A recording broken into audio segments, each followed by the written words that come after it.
Well, as we continue our look at Proverbs chapter 3, we come to verse 7, which is really kind of building on what we looked at in verses 5 and 6, where there I talked about, not trusting in your own or leaning upon your own understanding.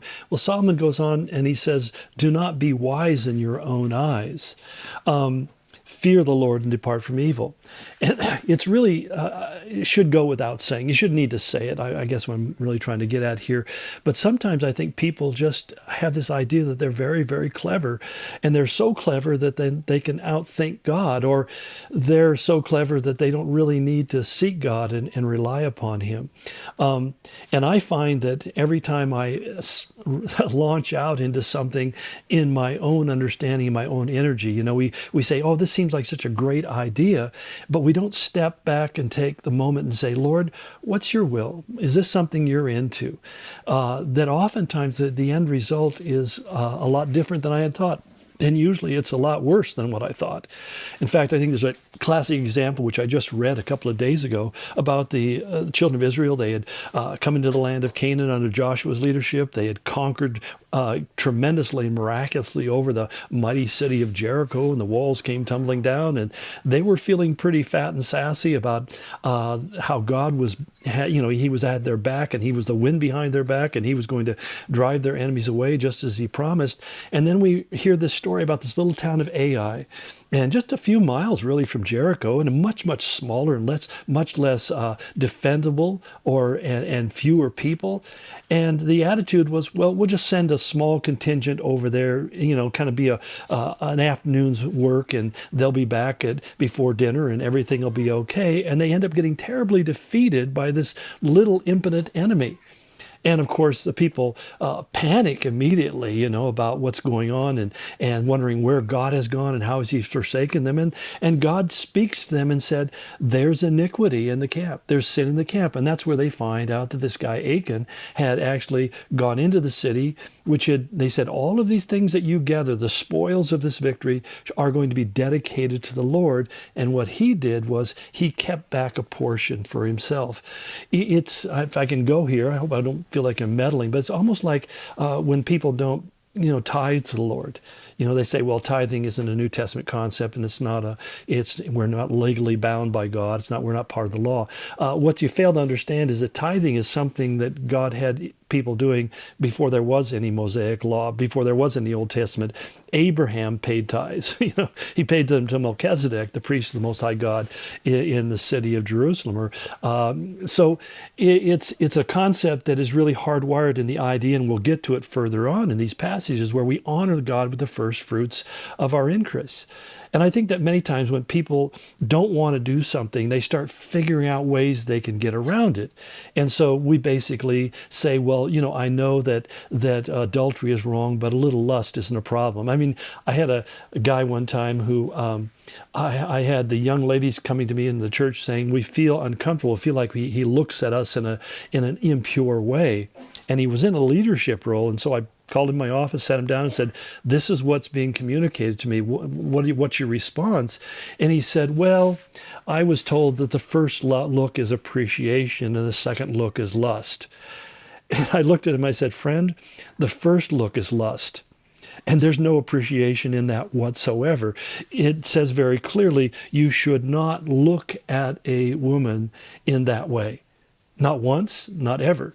And so, it was kind of like here he had somebody give him a rationalization for nothing else. It was just simply lust and diminishing another person, objectifying another person in a sexual way. And he felt completely rationalized because somebody had come up with a clever saying. The first is appreciation, the second is lust. I mean, give me a break. And yet that's the kind of cleverness that people use, the same way, well, I don't give to my church, or I don't support the ministries of my church because I don't trust how they're going to use the monies. Well, that may be justified if they've been unjust, but at the same time, doesn't that become then by extension a justification by not doing it at all? And that's the whole point, is we can begin to go down all these kinds of roads because we become very wise in our own eyes. And I would really kind of translate as being too clever for your own good. And that's why he said, what you need to do is to fear the Lord and depart from evil, which means, in other words, I realize that when God says, thou shalt, I'm going to do that to the best of my ability because I don't want to go in the way of evil, and I fear the consequences that will come to my life if I don't fear God. And here it's interesting how he creates this kind of very black and white diagram. He says, basically, if you're not fearing God, then you're probably doing something that's evil. That anything that is absent for the reverential respect for God is probably going to be, the result is going to be evil. And so I find it's very easy for people to rationalize all sorts of behaviors that are pretty well prescribed in Scripture, and yet because they're not really seeking to know what God's heart is on that thing, they've been giving themselves permission, and they really are sinning, not completely on ignorance, but basically they're doing something that is ignorant and foolish. Because he says, if you fear God, and you choose to do those things that most closely conform to his will. In other words, I'm not trying to live on the outer boundaries of God's will and to see how much I can get away with without getting in trouble, but rather I'm looking at life and saying, how do I keep myself as closely as possible to the center of his will and his purpose for my life? He says, if I do that, he says, it will be health to your flesh and strength to your bones. In other words, he says there's a physiological benefit that comes to me when I live my life in a desire to walk as close with God as possible. That I look at things and I say, well, it may be lawful for me to do that, but I don't think that's necessarily beneficial to me to do that. And we begin to really create a discipline in our life where our life choices are not asking, what can I get away with or what is allowable, but rather, Lord, what is most pleasing in your sight? Now, I've had people saying, well, that's legalism. And it is if you're trying to put your conscience on somebody else. There are things that, there's movies that I won't watch. There's music that I don't listen to. There's places where I won't go. There's certain people that I don't hang with. And I don't advertise that. I don't have that written down and saying, if you watch that movie, then you're in sin. Or if you listen to that music, you're in sin. I don't do that. I just know what God has really convicted me of. That I find that there are things that I let my eyes behold that edify me and build me up, and I feel better about myself when I spend time with that. And I got to tell you, over the years, I've had people, I said, you've seen this movie? I'd say, no. And then I'd go watch it, and I'd get into 5 minutes into it, and I thought, what do they enjoy about this? I mean, this is really dark. I don't even get it.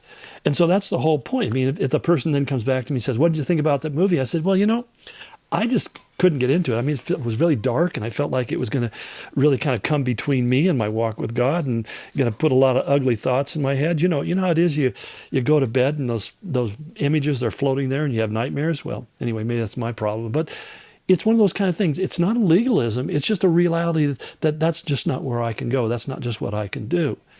And that's where I think that it becomes a response to God, because I know the things that will be good for me. There's certain things that I have to do. I mean, there's certain things. One of the things I love about when my wife and I come to Israel is we walk a lot. I tell people, plan on walking about 10,000 to 12,000 steps a day. I mean, that's just going to be the way it is as you go from place to place. But at the same time, we realize this is really good for us. This is very healthy for us to be out in the air, to be walking, to get your metabolism going, get your brain freed from all the chaos and confusion around you. That'll lead health to your bones. And it's a simple thing, I think, that we have to make a choice. Now, the other choice is I could just sit in my hotel room and just play on the computer all day or night, or try to find a movie on the movie channel or something of that nature. And you find that what happens is when you get done with that, you feel this kind of lack of satisfaction, kind of a letdown. And you can often feel like you're just kind of caught in a pattern. I'll tell you one of the things my wife and I battle with all the time, living in Spokane in the middle of winter, when it's dark and it's cold and it's wet and the roads are icy and all those kind of things. It's easy just kind of hunker down into your domicile and just stare at a screen for hours at a time. And that's why we found that we have to fight against that. because my comfort zone is telling me just stay here and be comfortable. But I realize that if I don't get up in the morning, and of course have my obligatory multiple cups of coffee, but I mean, if I don't begin the morning by reading my Bible and then having us pray, if I start my morning by going through my emails and working on projects and this different things, even if I'm working on Bible studies, that somehow down the road I'm going to sit back and go, man, I feel like I'm just caught up and I'm not blessed and I don't feel fulfilled. So it's not a legalism. It's just a matter of wisdom.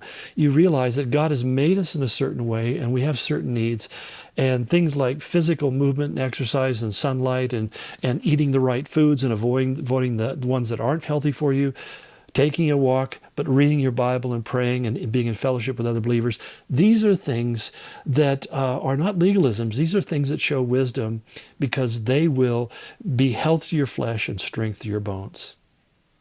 Well, out of time. Got one more to go before we finish this week. Thanks for hanging out with me.